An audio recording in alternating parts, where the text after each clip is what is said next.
বান্দা যখন ফিরে আসে ভাইয়া, কেউ যখন তওবা করে, ভুল বুঝতে পারে, আবার নতুন করে আল্লাহর কাছে ক্ষমা প্রার্থনা করে, কসম খোদা আল্লাহ তাআলা ভীষণ খুশি হয়।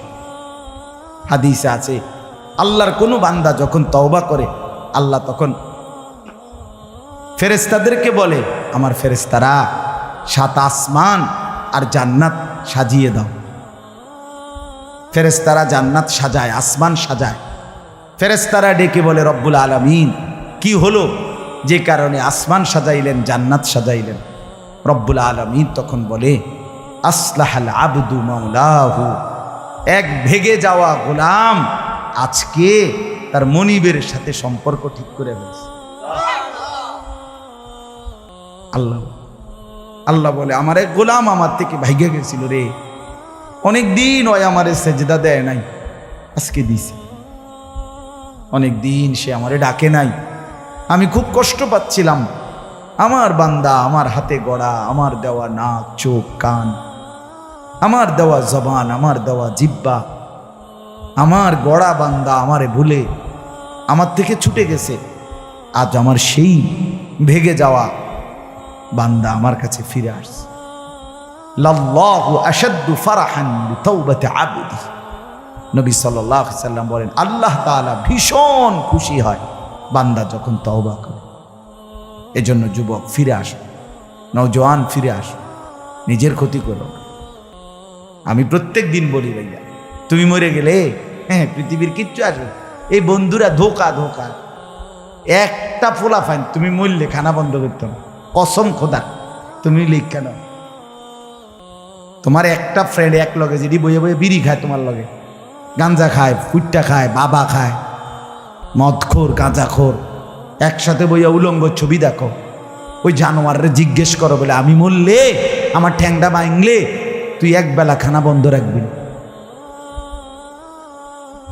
কথা বুঝেন নাই? ধোকা ধোকা, এগুলো ধোকা। ওরা কেউ থামবে না।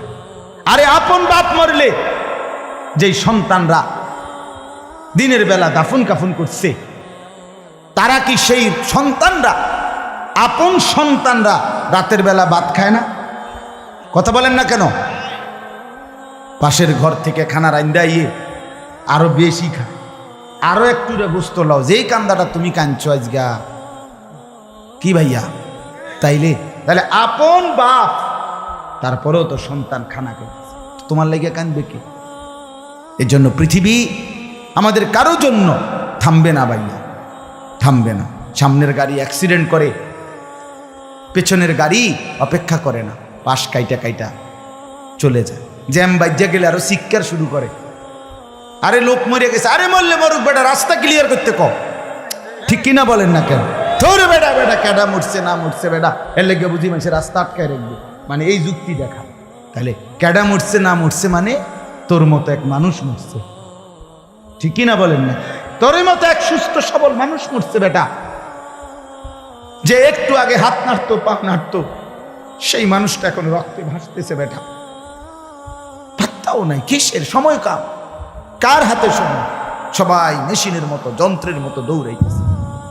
রাস্তায় দেখেন না সিএনজি, অটো কি করে সবাই, কারো হাতে সময় নেই। ঠিক কিনা বলেন? কে কাকে ঠেলিয়া যাবে, কারো হাতে সময় নেই। কে কার জন্য থামবে? এই জন্য তুমি নষ্ট হয়ে গেলে বন্ধু, কেউ তোমারে ফিরাবার নাই। তোমার জন্য ভাববে কেউ, ডাকবে কেউ, কাঁদবে কেউ নাই। আরে আপন মা বাপের তো খবর নাই এখন। আপন বাপ সাইয়া রইছে, দেখে তার ফুতে আজকে 6 বছর 9 বছর এক ওয়াক্ত নামাজ পড়ে না, এবড়া বয়ে বয়ে বিড়ি খায়, বন খায়, চা দিয়া ভিজাইয়া খায়। এবারটার মাইছ না সেইটার নামাজটা পড়লে পড়ছে, না পড়লে রাতের ব্যাপার। বাবুরে টেহা দনে দিছে, টাকা দিলে খালাস। যদি সুতে টাকা দেয় বাপের কোনো অসন্তুষ্টি নেই, আর যদি টাকা না দেয় এবড়ার গজবে আল্লাহর আরশ কাঁপে। ফুতের উপরে লানত দিতে দিতে, অভিশাপ দিতে দিতে শেষ। কারণ টাকা দেয় না, টাকা দেয় না, পুরা গ্রাম হাইটা হাইটা তখন মানুষের কাছে বদনাম। এই ফোলাগারে মানুষ করছি আমি, এই ফোলার লাগিয়া জীবন যৌবন শেষ করছি, 12 লাখ টাকা সুদে লইয়া তারে আমি নিজে বিদেশ পাঠাইছি। কত বড় নেয়ামতের কথা! বেশরম মানুষ সুদে টাকা লই আবার মানুষের দ্বারে কও এত বড় হারাম কইরে আবার কইতেছ, হ্যাঁ 12 লাখ টাকা দিয়ে ফোলা বিদেশ ফাড়াইছি আমি, কিস্তি লইছি আমি, সুদে লইছি আমি, আর অন ফোলাগাও একটা টাকা দেয় না। তার মানে সম্পর্কটা হয়ে গেছে এখন টাকা পয়সার ভিত্তি। আখেরাত কোথায়? আখেরাত কোথায়? আমার মা বলছিলেন, আজীবন আমার আব্বা বলতেন, আলহামদুলিল্লাহ আমার আব্বা, আমরা 5 ভাই মাদ্রাসায় পড়ছি, 5 ভাই আলেম হয়েছি। আব্বা আজীবন বলতেন, আমার স্বপ্ন আমার ছেলেরা 5 জন আলেম হবে, আমার কবরের পাশে চারদিকে আমার ছেলেরাই দাঁড়াবে। এই বছর আমরা ঈদের 2 দিন পরে বাবার কবরের সামনে মসজিদে গ্রামে মাহফিল করছি।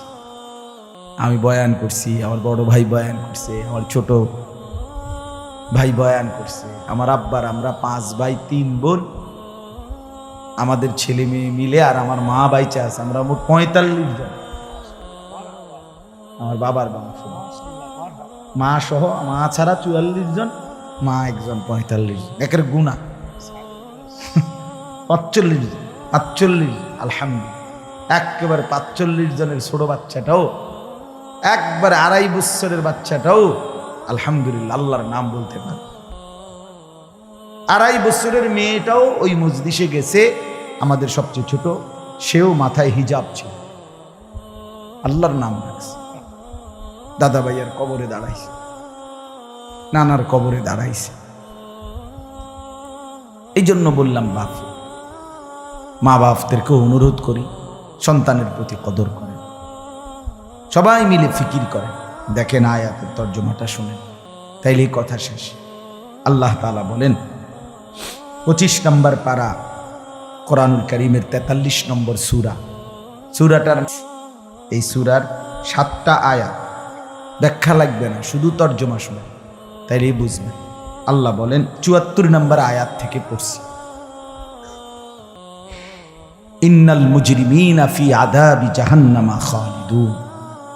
আল্লাহ তাআলা বলে নিশ্চয়ই পাপীরা জাহান্নামের আযাবে চিরস্থায়ী থাকবে। ইন্নাল মুজরিমিনা ফি আযাবি জাহান্নামা খালিদুন, নিশ্চয়ই পাপীরা জাহান্নামের আযাবে চিরস্থায়ী থাকবে। কতদিন? এবার আল্লাহ আবার ব্যাখ্যা করে বলে, বান্দা বুঝেছো? লা ইউফাত্তারু আনহুম, 1 সেকেন্ডের জন্য বিরতি দেওয়া হবে না। জাহান্নামী চিৎকার করে বলবে, মাওলা আমারে মৃত্যু দিয়ে দেন। আল্লাহ বলবে না। জাহান্নামী বলবে, আল্লাহ একটু সময়ের বিরতি দেন, 10টা মিনিটের বিরতি দেন মাওলা।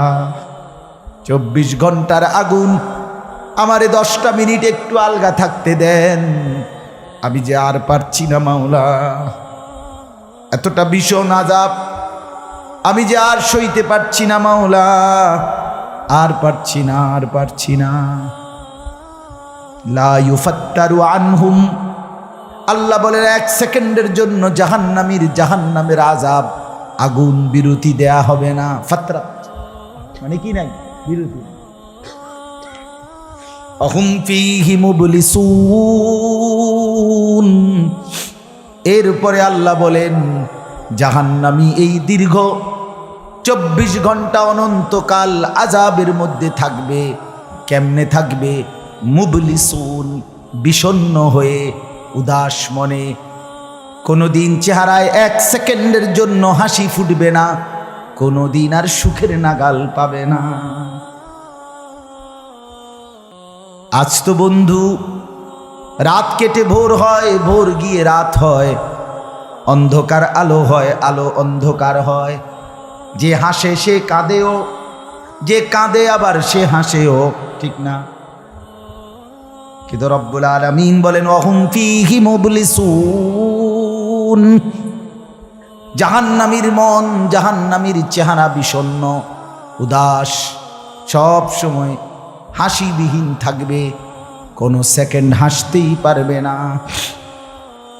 এবার আল্লাহ নিজে বলবেন মলিন চেহারা দেখে জাহান্নামীকে, জাহান্নামীর চিৎকারে আল্লাহ নিজেই বলবেন ওমা যালামনাহুম, জাহান্নামী নাফরমান, আমি কিন্তু তোর উপরে মোটেই জুলুম করি নাই।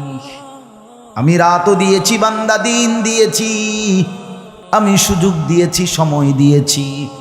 8টা বাজে এশার আজান হয়েছে, এখন বাজতেছে রাতের 11:30। তাইলে আমি কিন্তু হায়াত 3.5 ঘন্টা তো দিয়েছি। আর 4 এশার নামাজ পড়তে তো 3.5 ঘন্টা সময় লাগে না? লাগে। আমি তো ফজরের ওয়াক্ত আসার পরে ওয়াক্ত শেষ হওয়া পর্যন্ত প্রায় 1.5 ঘন্টা সময় দিছি। 4 রাকাত নামাজ পড়তে তো 1.5 ঘন্টা লাগে না? আমি তো জোহরের আজান হওয়ার পরে জোহরের ওয়াক্ত প্রায় 2.5 ঘন্টা, 2 ঘন্টা তো দিয়েছি। জোহরের নামাজ পড়তে তো বান্দা 2.5 ঘন্টা লাগতো না? হ্যাঁ। আসরের নামাজ 4 রাকাত নামাজ পড়তে তো 1.5 ঘন্টা লাগে না? তাহলে বলো না বান্দা, আমি কি কোনো জুলুম করেছি কিনা বলো? ওমা যালামনাহুম, আমি বান্দা নাফরমান, আমি কিন্তু তোমাদের উপরে তাদের উপরে জুলুম করি নাই। ওয়ালাকিন কানু হুমুজ জালিমিন। আল্লাহ বলে বরং নাফরমান জাহান্নামী, তুই নিজেই নিজের উপরে জুলুম করেছিস। তুই আমার রাতকে গান বাদ্য আর সিনেমার নর্তকীর নাচ গান আর উলঙ্গ ছবিতে শেষ করে দিয়েছিস। তুই আমার দিনকে গুনাহ, সুদ, ঘুষ আর অবৈধ উপার্জনের পিছনে শেষ করে দিয়েছিস। নিজেই জুলুম। এবার শুনেন, এবার আল্লাহ তাআলা বলে জাহান্নামী, এবার শুনেন আল্লাহ যখন এটা বলবে, জাহান্নামী এই ভীষণ আযাবে একটা বিরতি নাই। এবার জাহান্নামের ফেরেশতাকে ডাক দিবে। জাহান্নামের দায়িত্বে প্রধান যেই ফেরেশতা, ওনার নাম মালিক। ওনার নাম কি? মালিক ফেরেশতা। এই কোরআনে ওনার নাম ডাইরেক্ট এখানে আছে। জাহান্নামী বলবে ওয়ানাদাউ ইয়া মালিক লিয়াকদি আলাইনা রাব্বুক। ওহো, আল্লাহ বলে জাহান্নামীরা, জাহান্নামের ফেরেশতা মালিককে ডাক দিবে, ইয়া মালিক, হে মালিক শোনো না। ফেরেশতা একটু শোনো না। লিয়াকদি আলাইনা রাব্বুক, ফেরেশতাকে বলবে, ফেরেশতা তোমার রব, তোমার আল্লাহকে একটু বলো না এমন কষ্টের আযাব না দিয়ে আমারে চিরতরে একবারে শেষ করে দিতে, আমি যে আর পারছি না। লিয়াকদি আলাইনা রাব্বুক, বলো না ফেরেশতা, তোমার মাওলাকে বলো না, তোমার রবকে বলো না আমারে একদম শেষ করে দিতে, আমারে মৃত্যু দিয়ে দিতে, আমি যে আর পারছি না। কেমনে সইব এত গরম, কেমনে সইব এত আযাব? ফেরেশতা তখন বলবে ক্বালা ইন্নাকুম মাকিসুন। ফেরেশতা বলবে না, নাফরমান পাপী, এই জাহান্নামী তোকে অপেক্ষা করতে হবে, মৃত্যু হবে না। আল্লাহ বলবেন লাকাদ জিনাকুম বিল হক, আমি তো বান্দা সত্যের বাণী, সঠিক বাণী বারবার তোমার কাছে নিয়ে এসেছিলাম। একবার বেলায়েতুল্লাহ বলছে, একবার আনিসুর রহমান বলছে, বারবার বারবার বারবার আমার কত বান্দা দিয়ে, কত ইমাম, কত খতিব, কত আলেম, কত বুজুর্গ দিয়ে আমি তো সত্যের বাণী, কোরআনের বাণী, এই জাহান্নামের কথা বারবার তোর কাছে বলাইছিলাম বান্দা। ওয়ালাকিন্না আকসারাকুম লিল হাক্কি কারিহুন, কিন্তু তোমরা তো অধিকাংশই আমার সত্যের আহ্বান, আমার কোরআনের আহ্বানকে অপছন্দ করেছ। পাত্তা দিছ না, এত বাদ দিস হুজুর রাইতান কইবই মাতিস তাই আছে না? এমন ব্যর্থ মিজলো কথা বলে না। অনেক বুড়া মানুষও আছে, অনেক বুড়া মানুষ। আর রাখো হুজুররা যত কয় এত না, কিছু কইতে লাগলে বাড়াইয়াও কয় বেটা হুজুররা বেড়ায়। কথা বলেন না কেন? হ্যাঁ, আরে রাখ আল্লাহ ভরসা বেটা, আল্লাহ ভরসা কিতা, আল্লাহ ভরসা কিতা মানে আল্লাহ কি, আল্লাহ কি হিসেবে ভরসা আমি এটা আবার বুঝাই এখন। আল্লাহ বলছে বান্দা তুমি বিড়ি খাইতে থাকো আমি ভরসা, হ্যাঁ এমনি আল্লাহ কইছে নাকি? তুমি টেলিভিশনে নাচ গান প্রত্যেক দিন বিকালে নর্তকী দেখো আমি ভরসা, এটা নিয়ে আল্লাহ কইছে। তো আপনি কিতা কইলেন কি আল্লাহ ভরসা কিতা, কি বুঝাইতে চাইলেন? হ্যাঁ আল্লাহ ভরসা মানে কি? মানে আপনি গুনার উপরে মৃত্যু পর্যন্ত টিকে থাকবেন আর আল্লাহ ভরসা, এটাই না? নবী সাল্লাল্লাহু আলাইহি সাল্লাম সুপারিশ করবেন মানে কি? নবীজি সুপারিশ করবেন এই কথার অর্থ কি? এই কথার অর্থ এই যে উম্মত তুমি বিড়ি সিগারেট মদ জুয়া চুরি ডাকাতি জিনা ব্যভিচার নাচ গান সুদ ঘুষ তোমার যে দুর্শল্যে কুলায় মৃত্যু পর্যন্ত শেষ মুহূর্ত পর্যন্ত তুমি করতে থাকো, আমি সুপারিশ করে করে তোমার বেহেশতে দিব, এই তো অর্থ না? তো কি তা আপনি বলেন আমারে কি আসলে কি? আরে মুসলমান খুব বেশি খামখেয়ালি, খুব বেশি খামখেয়ালি। এবার দেখেন একটা শক্ত কথা আল্লাহ বলছে, আম আবরামু আমরান ফাইন্না মুবরিমুন। আল্লাহ বলে জালেমরা পাপীরা তোরা আমার আযাব থেকে বাঁচবার কোনো ব্যবস্থা করেছো কিনা তোমরা ঠিক করো। ফাইন্না মুবরিমুন, আমি তোমাগরে কেমনে ধরবো শাস্তি দেব কি কি এগুলো আমি আল্লাহ আমারগুলো ঠিক করে ফেলেছি। যে আম আবরামু আমরান, তারা কি কোনো ব্যবস্থা করেছে কিনা জিজ্ঞেস করেন। ফাইন্না মুবরিমুন, আমার ব্যবস্থা আমি করে রাখছি। বুঝেন নাই কথাটা? আল্লাহ বলেন আমার শাস্তি দেব কি কি, আমার আযাব দেব কি কি আমি সব ঠিক করে রাখছি জাহান্নামে। তুমি বান্দা বাঁচবা কেমনে তোমারটা তুমি ঠিক করছো কিনা বলো। এবার শেষ আয়াত, আম ইয়াহসাবুনা আন্না লা নাসমাউ সিররাহুম ওয়া নাজওয়াহুম। আল্লাহ বলে নাফরমান পাপীরা জালেমরা দুশমনরা মনে করে আমি তাদের গোপন কথা অন্ধকারের গোপন পরামর্শ একেবারে চুপচাপ নিরিবিলি কথাগুলো আমি শুনতে পাই না। কারণ ইয়ারফোন লাগাই রাখছে না, মা কানের মধ্যে দুইটা বল্টু লাগাইলে তার আল্লাহ শুনে না, কথা কয় না। হ্যাঁ আল্লাহ জিজ্ঞেস করছে তুমি এই ভাবছো না তুমি যে কানের মধ্যে গান শুনবার টাইমে ইয়ারফোনের বল্টু লাগাইয়া রাখো, তুমি মনে করছো না ফরমান মাইনসে না শুনে না, তো মাইনসে যখন শুনে না আমিও শুনি না নাকি? জবাব দেন, ওই যুবক বলো না মিয়া।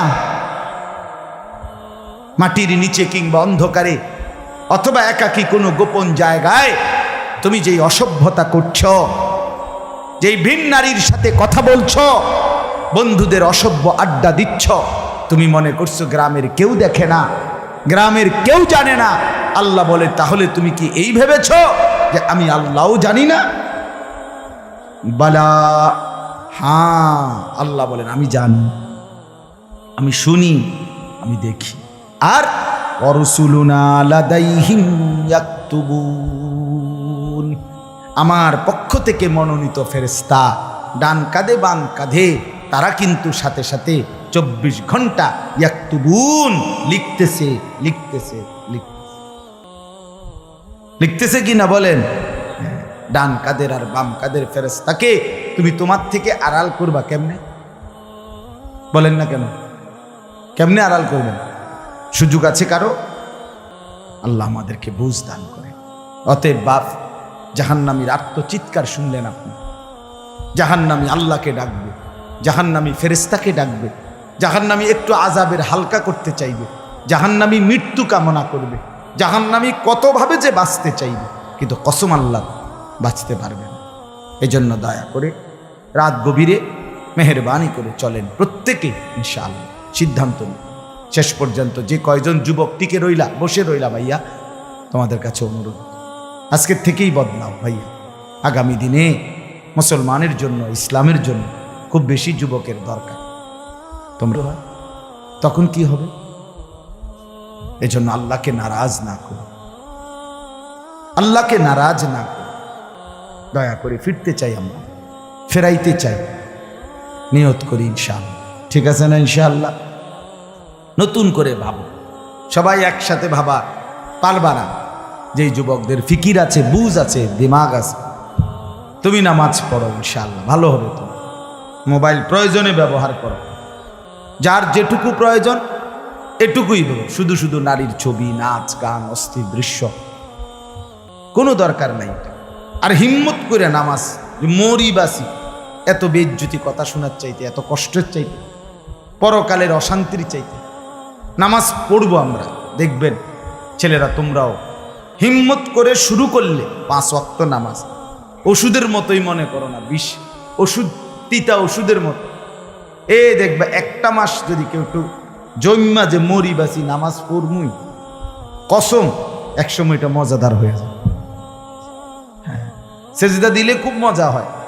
সেজদা দিলে বান্দা আল্লাহ পিঠে মাথায় আদর করে হাত বুলায়, খুব আদর করে। আল্লাহ পাক খুশি হয়, বান্দাকে কোলে তুলে নেয়, আদর করে। এই জন্য আমরা দয়া করে ইনশাআল্লাহ নামাজ পড়ি। পর্দার আড়ালের মা বোন যারা আছেন, মা আপনি যদি বেপর্দা হন, আপনিও শেষ হইলেন, এলাকার ছেলেগুলোকেও নষ্ট করলেন। একজন বেপর্দা নারী শুধু নিজে গুনাহগার না, সে অসংখ্য মানুষকে পাপে অংশগ্রহণ করায়।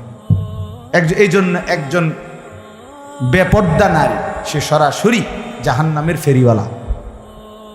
সে কিসের ফেরিওয়ালা? জাহান্নামের ফেরিওয়ালা।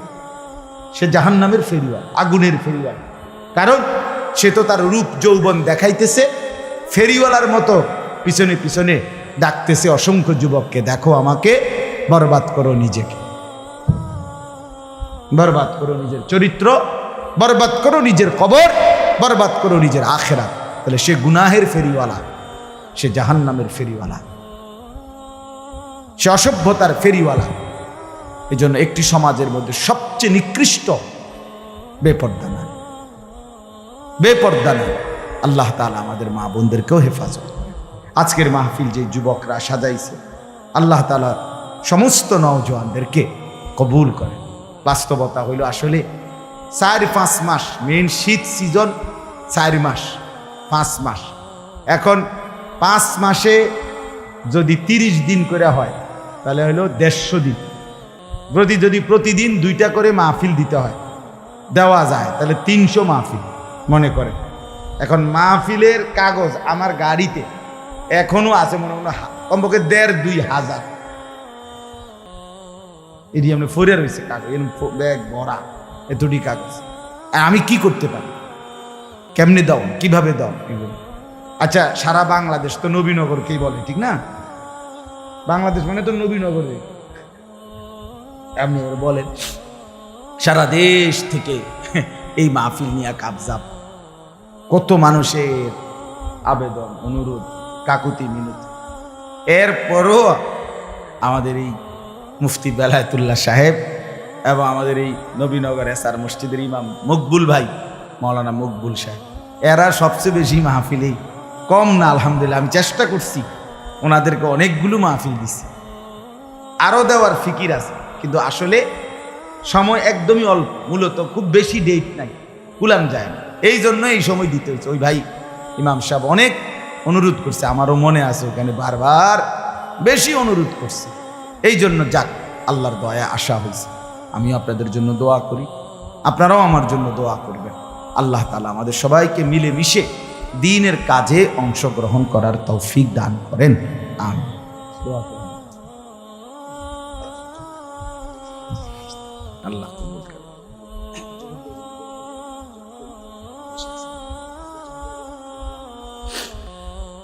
অনেক কষ্ট করে প্রবাসী যে বিদেশি ছেলেরা, আমি নিজ চোখে দেখি। এইবারও আমি উমরায় গেছি, যে রমজানে, এই রমজানে আমি প্রবাসী ভাইদের রোমে রোমে গেছি, বয়ান করছি। 12 জন, 14 জন, 16 জন, 20 জনের রুমে হালাকা। এবার বেলায় যে হালাকা কাকিয়া, ওইখানে গিয়েও বয়ান করছি। এবার এই আমগো প্রবাসী বাংলাদেশি ভাই, আর এই অনেক কষ্ট করে 12 ঘন্টা 14 ঘন্টা ডিউটি করে। হ্যাঁ, এরপরে আপনার এই ছোট্ট একটা রুমের মধ্যে 14 জন 16 জন একসাথে ঘুমায়, নিজেরা রান্না করে খায়, নিজেরা ঠিক আছে, কথা হবে ইনশাআল্লাহ। হ্যাঁ, এই জন্য এরা অনেক কষ্ট করে। এই কসবার এক ছেলে, আমি এক মাস এবার আমার এইবার রমজানে জড়ায় ধরা আমার কানছে অনেকক্ষণ, বিদেশ মক্কায়। ছেলেটা আমারে বলতেছে, হুজুর আমি 8 বছরে আজকে বিদেশ করি, এই 8 বছরে কোনোদিন এই বিদেশে একজন ভালো ডাক্তার কোনো শরীরে কোনো রোগ সুখের জন্য দেখাইনি। কয়েকজন ডাক্তার যদি দেখাই তাহলে হেরার যে ওষুধ টষুধ দিবে আমার 15-20 হাজার টাকা চলে যাবে খরচ। কয় তাইলে আমি বাড়ির টাকাটা পাঠামু কেমন? কয় এই জন্য ব্যথা বেদনার একটা ট্যাবলেট খাইয়া পইরা থাকি হুজুর, আর এই কলজার মধ্যে জমাইয়া টাকাগুলো সব বাড়িতে পাঠায়। ছেলেটা আমারে খুব কাঁদছে, আমার পোলাটার কথা মনে হয়। সে আমারে বলছে, হুজুর আমি আজকে 8 বছরে কসম আল্লাহ, কয় এই মক্কায় বলতেছি, কয় সুখ নিজের আনন্দ বলতে কি জিনিস আমি আজকে 8 বছরে কোনোদিন দেখিনি। সবটা দিয়ে দিছি পরিবারের জন্য, মানে বাড়িতে, শুধু কোনো রকম মানবেতর কোনো রকম মানে কোনো রকম জিন্দিগিটা কাটাই, বিদেশে পড়ে আসি আমি। কিন্তু এরপরে বাবা এতটা কষ্টের টাকা পাঠাবার পরে যেই স্ত্রী, যেই বিবি বাজারে বাজারে ঘুরে, বেপর্দা ঘুরে, মোবাইলে সারা দিন রাত পড়ে থাকে, স্বামীর পবিত্র আমানত, নিজের ইজ্জত, নিজের সতীত্ব নষ্ট করে, পরকিয়া, ভিন কোনো পুরুষের সাথে অবৈধ কোনো সম্পর্ক করে, তার মতো অসভ্য নির্লজ্জা বেহায়া অসভ্য নারী আল্লাহর জমিন আর কেউ হইতে পারে না। তোর জন্য বেটি, তোর ছেলেটার জন্য, বাচ্চাগুলোর জন্য এই ছেলেটা, এই পুরুষটা আজকে 6টা বছর 8টা বছর 12টা বছর বেটা বিদেশের জমিনে পড়ে আছে, আর বিনিময়ে তুই নিজের জিন্দিগি নষ্ট করে দিলা, স্বামীর পবিত্র আমানত নষ্ট করে দিলা তুমি। এই জন্য দয়া করে আমার কথাটা যদি একটু শক্ত হয় মাফ করে দিয়েন আমার, কিন্তু প্রবাসীর বিবিদেরকেও বলি, বোন দয়া করে নিজের ইজ্জত আব্রু সতীত্ব, নিজের চরিত্রের হেফাজত কষ্ট করে হলেও, আপনার জন্য স্বামী বেচারা কষ্ট করে, আপনিও তার জন্য কষ্ট করেন, মিলেমিশে সবর করিলে, চরিত্রের হেফাজত করিলে একদিন দুইজনই জান্নাতি হবে। ছেলেরা যারা তোমাদের বাপ বিদেশ, তোমরাও ভাইয়া একটাবার দেখে আইসো কি কষ্ট করে। এই জন্য দয়া করে কষ্টের এই রক্ত পানি করা টাকা শুধু শুধু মোবাইল টিপ্পা, উলঙ্গ ছবি দেখা, নর্তকীর নাচ গান দেখে ভাইয়া নষ্ট করো না। এত বড় জুলুম বাপের উপরে কইরো না, আল্লাহ সইবেন। এত বড় জুলুম কইরো না, একদিন তুমি কষ্ট পাইবে, একদিন তোমার উপরে এই মুসিবত আসবে। আল্লাহ আমাদের ছেলেদেরকেও হেফাজত করেন। মসজিদের কাজ আমি নিজেও দেখছি, আলহামদুলিল্লাহ মসজিদের কাজ চলতেছে। দয়া করে সবাই মিলে মসজিদের দিল খুলে দান করবেন। মনে রাখবেন হাদিসের মধ্যে আছে, আল্লাহ নবী সাল্লাল্লাহু আলাইহি সাল্লাম বলছেন, ইসরাফিল যখন ফু দিবে কিয়ামতের দিন সব কিছু ধ্বংস হবে, হবে কি না? কথা বলেন না। ইল্লাল মাসাজিদ, নবীজি বলছে মসজিদ ব্যতীত। ইসরাফিল ফু দিলে আসমান জমিন চন্দ্র সূর্য ঘর বাড়ি দালান বিল্ডিং পাহাড় নদী সব চুরমার হয়ে যাবে, মসজিদ ভাঙবে না। বোতলে মসজিদ কি হবে? এক মসজিদ আর এক মসজিদের সাথে লাগবে, মিশবে আর কি, মিশা সব মসজিদ কাবা ঘরের সাথে মিলল, একসাথে আল্লাহর ঘর কাবা সহ একসাথে সবগুলো জান্নাতে চলে যাবে। এরপরে এই জন্য মসজিদের দান যে করলেন, আপনি মসজিদে টাকা পয়সা দান করলেন, যে এই মসজিদটা আপনি বেশ দিকে দেখবেন, আর এই যে আমরা গ্রামের মসজিদ, বুঝেন না? এই জন্য মসজিদের দান শেষ হয় না, মসজিদের দান কি হয় না, শেষ হবে না। আপনি দিয়ে যাবেন, এ আগে দিছেন আবার দিবেন, সামনেও দিবেন, ঠিক আছে ইনশাআল্লাহ। সবাই সহযোগিতা করেন। ভবিষ্যতেও ছেলেরা তোমরা নিজেদের এই মাহফিল আন্তরিকতার সাথে মিলেমিশে চালু রাখো, চেষ্টা করবা। আমরাও যদি কখনো আবার সুযোগ পাই আসার চেষ্টা করব। আরও ওলামায়ে কেরাম বেলায়েত ভাইয়ের সাথে কথা বললে ফিকির করে দেবে ইনশাআল্লাহ, চেষ্টা করে দেবে। আল্লাহ তাআলা সবাইকে কবুল করে। আলহামদুলিল্লাহ।